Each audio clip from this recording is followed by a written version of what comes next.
بسم اللہ الرحمن الرحیم۔ السلام علیکم۔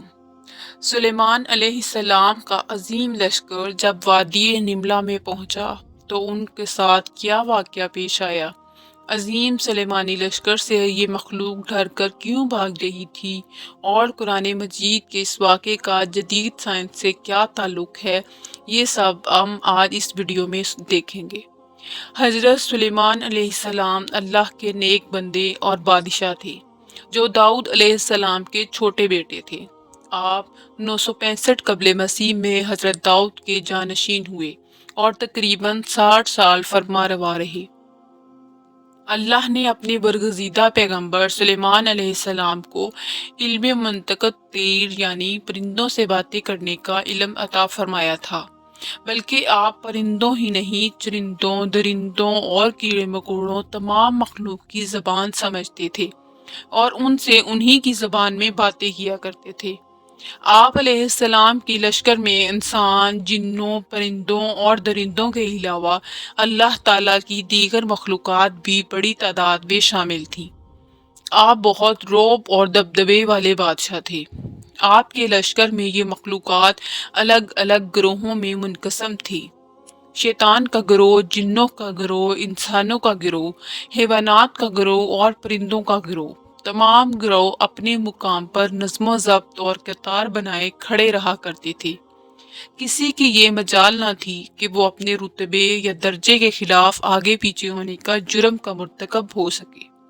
سب کی جگہ موجود تھی، اور اگر کوئی موجود نہ ہوتا تو آپ کو فوراً خبر ہو جایا کرتی۔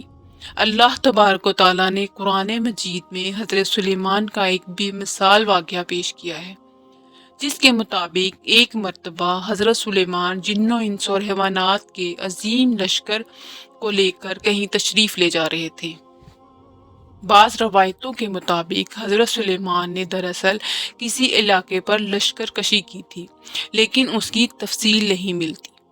لشکر سلیمانی پورے رعب و دبدبے کے ساتھ صحراؤں سے گزرتا ہوا، پہاڑوں کو عبور کرتا ہوا، دریاؤں کو عبور کرتا بڑی وادی سے گزرا، وادی نملہ یعنی چونٹیوں کی وادی، جہاں کی زمین اور پہاڑوں میں لاکھوں کروڑوں سوراخ تھے جن میں چونٹیاں رہتی تھیں۔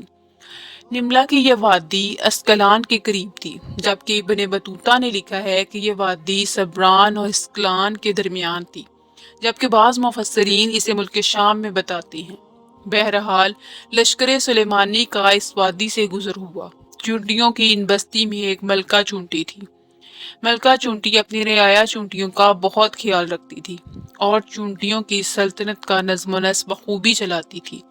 تمام چونٹیاں اپنی ملکہ سے بہت پیار کرتی تھیں اور اس کے ایک اشارے پر بڑے سے بڑا کام کرنے کو تیار رہتی تھیں۔ اس وقت ملکہ چونٹی بہت سی دیگر چونٹیوں کے ساتھ وادی میں گھوم رہی تھی۔ اچانک سے زمین میں عجیب سی دھمک محسوس ہوئی۔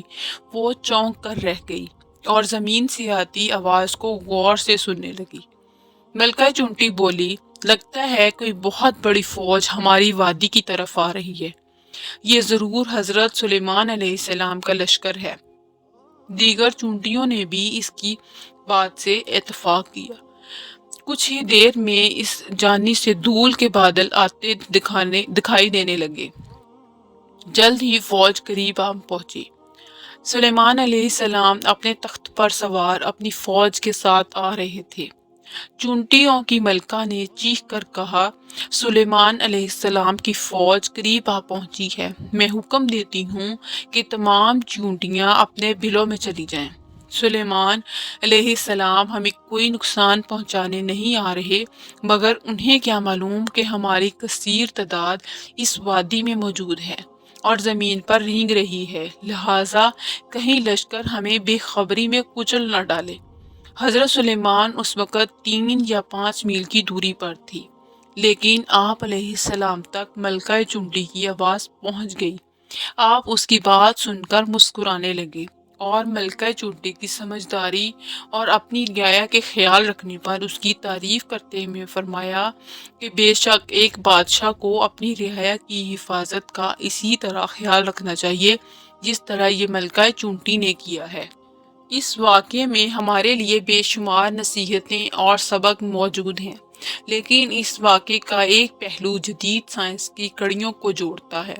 دراصل حیوانات، خاص کر حشرات الارض کی دنیا کے بارے میں سائنس ایک لمحے وقت تک کچھ نہیں جانتی، اور آج بھی تمام جدید ترقی کے باوجود ہم مکمل طور پر آگاہ نہیں ہیں کہ خاص کر چونٹی جیسی چھوٹی مخلوق کے متعلق، جن کا اپنا ایک طرز معاشرت ہے اور الگ نظام زندگی ہے۔ سال 1916 میں ویلزن اور ان کے ساتھیوں نے چونٹیوں پر کافی ریسرچ کی تھی۔ اس طرح یونیورسٹی آف لوزنگ کی ایک اسٹڈی ریسرچ میں بتایا گیا کہ چونٹیاں دراصل دوسرے جانوروں سے کافی الگ اور سمجھدار مخلوق ہیں، کیونکہ وہ آپس میں باتیں کرتی ہیں۔ لیکن یہ چونٹیاں آواز سے باتیں نہیں کرتی، بلکہ ڈیٹا منتقل کرتے وقت بات کرتی ہیں، اور اس کا طریقہ یہ ہے کہ وہ اپنے منہ سے ایک فلوئڈ یا مواد نکالتی ہیں اور سامنے والی چونٹی کے منہ میں چپکا دیتی ہیں، اور دوسری چونٹی اس سے سارا پیغام ڈی کوڈ کر سمجھ لیتی ہے۔ اس لیے اکثر چونٹیاں چلتے چلتے رک کر دوسری چونٹی کے ساتھ منہ سے منہ لگا کر آگے چلی جاتی ہے۔ دراصل یہ عمل وہ ہوتا ہے جس میں وہ ڈیٹا منتقل ہو رہا ہوتا ہے۔